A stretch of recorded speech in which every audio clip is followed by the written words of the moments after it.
Hi, everybody. Happy New Year. How's everyone today? Good. Good. We have some visitors in the back. Hi, welcome to the State Department. Hope you're all doing well. Where are you visiting from today?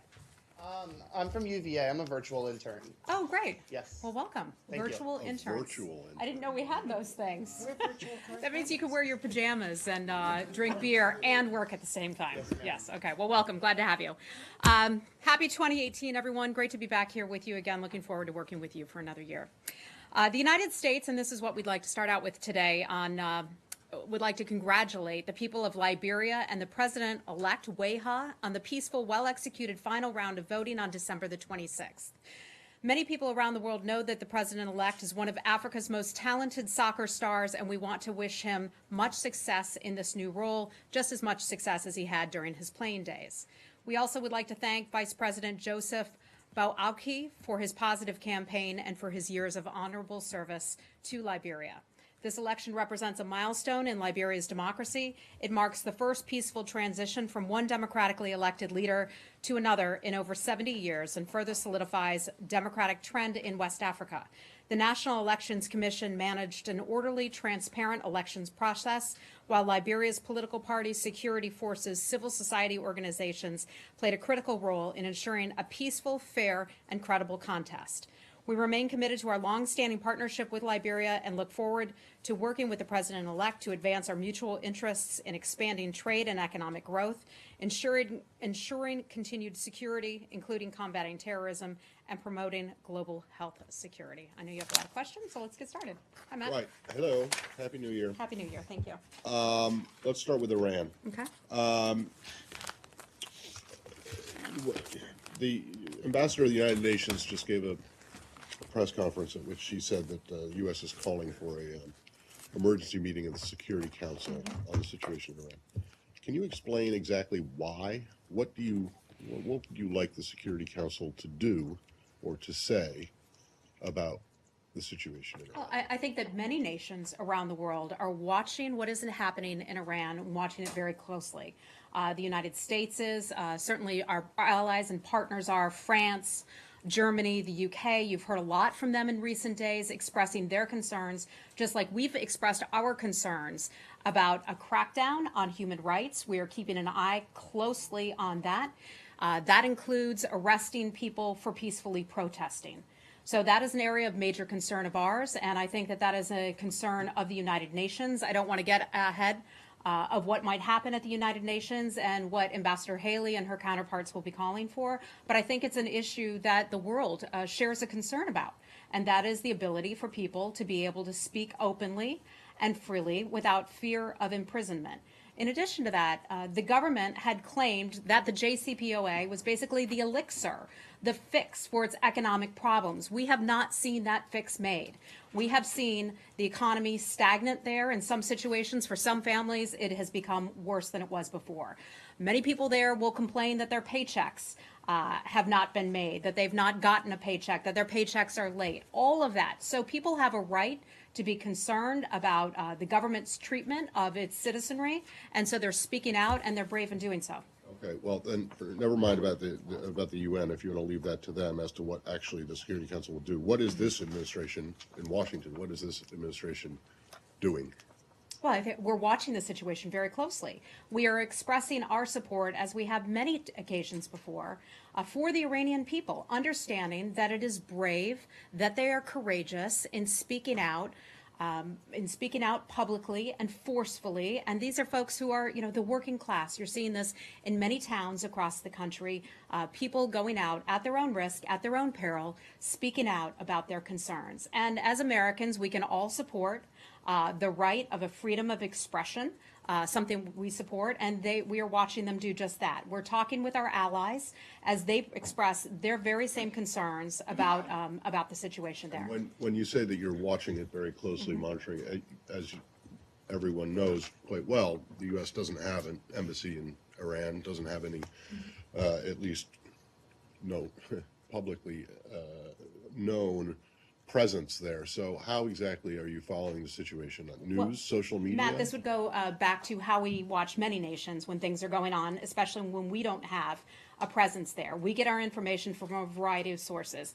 Some of that can come from NGOs. Some of that can come from media reports. Obviously, that's a little more difficult right now because the government has clamped down not only on media, but as we've seen, social media too. We expect and we certainly hope that people will be able to access social media and speak freely there, just like we've seen them speak on the streets. Right, so we'll get that from a variety of sources. Some of that will include intelligence, our partners on the ground, and many other nations as well. Last one. So you are, in fact, calling on the government of Iran to restore any social media that may have been blocked? Well, I think that would certainly be an important thing for them to do. You know, we support a freedom of the press here in the United States. We support the right of voices to be heard. And when a nation clamps down on social media or websites or Google or news sites, we ask the question, what are you afraid of? What are you afraid of? We support the Iranian people and we support their voices being heard. And are you considering sanctions? We don't get ahead of sanctions, but that is one toolkit. A couple things that we have in a very broad and wide toolkit. There are a range of options that we certainly have going forward. And that's why I say we are watching reports very carefully of any potential human rights abuses of these protesters who are protesting peacefully. Okay. Hi, Andrea. Nice to see you. Happy New Year to you. Thank you. First of all, is there anything that the U.S. can do to help restore access to social media to the Iranian people? Not that I'm aware of. I mean, look, I'm not a tech expert. There are lots of ways that people can get information through different sources and different apps and all of that, but I'm not aware of anything particularly that we as a government are able to do, but we're watching it carefully. And speaking of social media, one of the president's first tweets on this was, he said, change is needed. Mm-hmm. Is he calling for regime change? No, I think what the president is talking about is exactly what the Iranian people are saying, that they want change. They want the government to start taking care of them.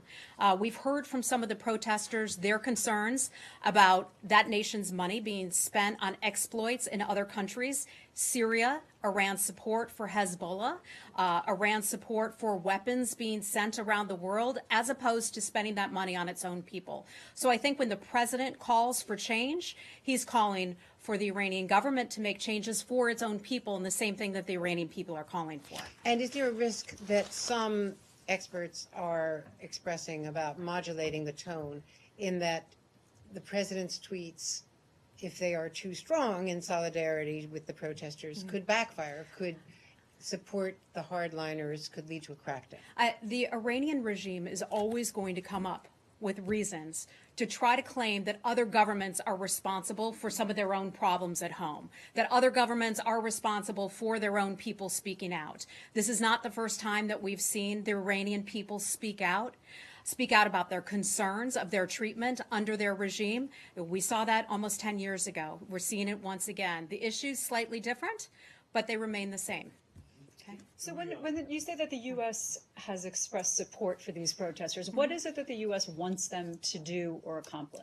This is largely the same as we would say in any country, whether it's Venezuela and people conveying their concerns about the humanitarian situation in Venezuela, in other countries where people protest. We want them to have the right to speak freely, to peacefully protest, just as people do in the United States, and to be able to do that without fear of retribution. So does the U.S. want them to continue to protest? Look, if that's up to the Iranian people. We are not going to tell the Iranian people what to do, but we do believe that if Iranian people are going to peacefully protest, that they should be allowed to do so. You mentioned working with allies, but in the past couple of days, I know that there's been this work among several to craft this strongly worded joint statement condemning Iran.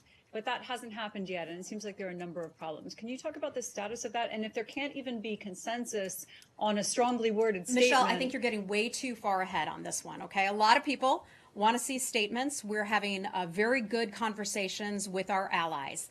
We have seen that we are in agreement with our allies, with France, with Germany, with the UK as well. You've read their statements. Boris Johnson, for example, calling on all concerned to refrain from violence and international obligations on human rights to be observed.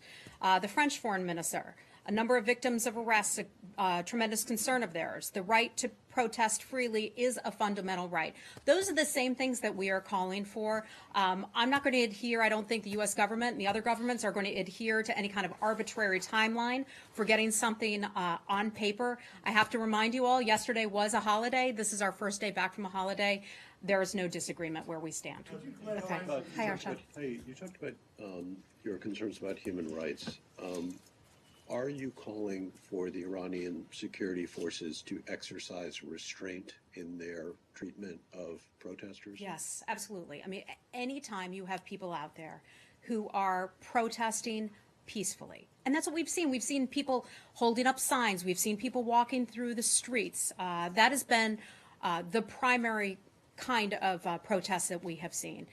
Security forces, we would always urge them to use restraint, to not overstep the bounds and harm protesters unnecessarily. And do you think that they have, because you're aware obviously of the number of deaths and the increasing number of deaths, do you believe that they have, any of the Iranian security forces have used excessive force thus far? Arshad, I'm obviously not there on the ground, so I'm not at liberty to, characterize what has actually happened and whether there are instances of excessive force that were used or not. But I can tell you we're following this very carefully. And one more from me on this. You mentioned 2000.